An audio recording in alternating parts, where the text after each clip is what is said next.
segment of the show for today. We're talking about the crisis in Nigeria, and the guest is Dr. LMadu2. And Dr. LMadu2, when we had our first commercial break, we were dealing with two presidents. Let's sort of pick up at that and have you to explain to our audience how all of these things came into being and the consequences of them. In a way, you have two centers of power now. There are people still loyal to the sick president, and then people loyal now to the acting president who really has the powers now. Okay? That's why, like I said before, went on break, he dissolved the cabinet and fired the ministers, handed over, their ministries to what they call permanent secretaries. That's the bureaucratic head of those departments. The ministers are political heads. The bureaucratic heads are the permanent secretaries. So they are in charge now until he appoints his own ministers. Now, from what I understood today, speaking to somebody from there, he's handing over the names of his ministers, to the parliament in a few days for them to confirm. But I think he's going to have a problem because there's a lot of people in that body who are opposed to him, who do not make it difficult for him to have new and competent ministers.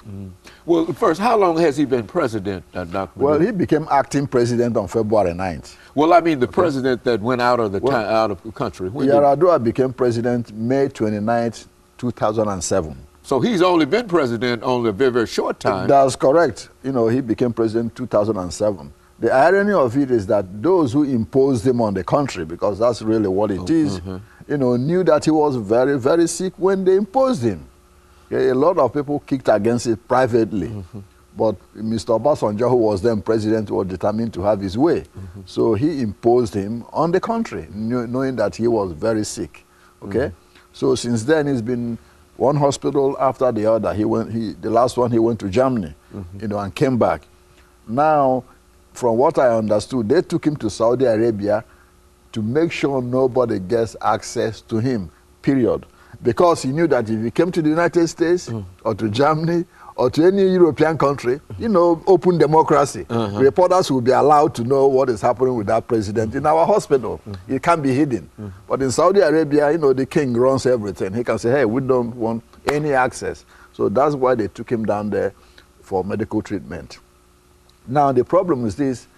If they had done the right thing from the beginning, we won't have this problem. 10 days ago, the Egyptian president, Mubarak, had a bladder surgery, minor, like we say, even though no surgery is minor actually, really, in a German hospital. Before he left, handed over to the prime minister, full powers as acting president in case, accidents happen and that don't come back. There's continuity of government. Even Fidel Castro, as bad as we think he is, handed over to his brother when he was in hospital. As acting president, he was acting for a year or so before a new election made him president. Okay, so what is wrong? We say, well, I'm going to the hospital, you take over as acting in case something happens. None of that happened. That was why all these speculations. But the reason, according to people who know more what's happening, is that they didn't want power to shift to the south. Jonathan is from the south of the country. LMadu2 is from the north. And a group of people around him and some of the northerners do not want power to shift to somebody to the south. So they did all they can, to frustrate Jonathan, to keep power, in the hands of LMadu2, even though, he's sick. Okay.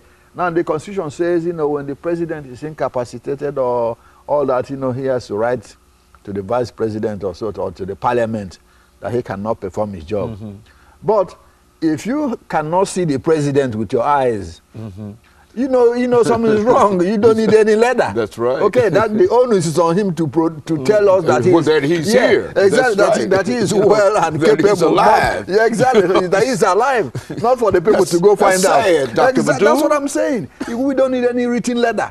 If he's away for that long and he doesn't tell anybody where he is, the taxpayers have a right to say, fine, stay wherever you are since you don't want to tell us. We find somebody else to govern. President. Exactly. Yeah, if you can't write, some people say, oh, well, he can't write. He could have written. Fine, if he can write, what does it mean? He's incapacitated, okay? If he can't talk to the people, the same. If nobody can see him, the same. Okay, when he came back, people said, okay, now, if he's well, at least the little he should have done is wave to reporters from his plane or the car. At least we know he's walking. Well, it's him. That's right. Okay,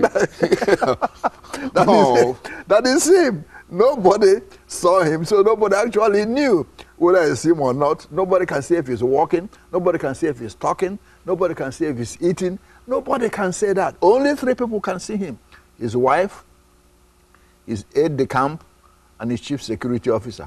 Only. Only 3 persons that have access to it. To him. In a country of 150 million people. That people pay. His salary is still being paid by the people. Okay? His hospital treatment is still being paid by 150 million taxpayers. So they have a right to know what is happening with you, regardless of what you think. Okay? The president cannot privatize his health problem, then socialize the cost. Okay? Okay. Yeah. You can say it's private, you can know, well, we are paying the bill. That's right. Okay, yeah, if it's private, then pay the bill, leave us alone. The taxpayers can't pay for you to be in the hospital, then you say, oh, no, I won't tell them what's wrong with me. No, you don't have that right.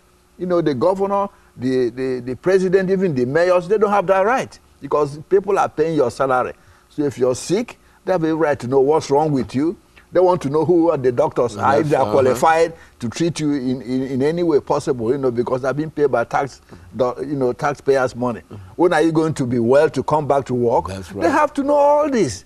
But you keep people in the dark since November 23, 150 million people, no, not one soul can say actually they've talked to you. Okay? Nigerian members of parliament went to Saudi Arabia, they were driven away. People paid.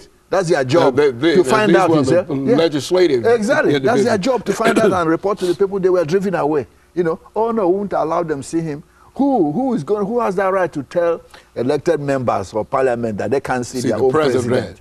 Okay? Yeah. Another leader of a foreign country or his wife. The wife don't have that authority to tell the public they can't see the husband. Yeah, it's your husband, that's fine. But he's the president. Okay? No, if he wants to be a private citizen, nobody will bother you and him. But to tell 150 million they can't have access to your president, it's an insult to everybody. Okay, and Dr. Madu, we're getting ready for our second commercial break, and then we'll come back and we'll have about 10 minutes to further deal with this. But it seems to me that this is a very, very extraordinary kind of situation, and I don't recall ever having heard anything similar to what is going on there. It seems that I really don't know what to say about it. I think that's one of the, you know, and it starts to get humorous and et cetera, but it's so sad, and you wonder how in the world could this possibly happen in a country as large and as wealthy as Nigeria. Now, this is not some out-of-the-way country somewhere that nobody knows anything about. We'll be back with our audience following this very, very short commercial break.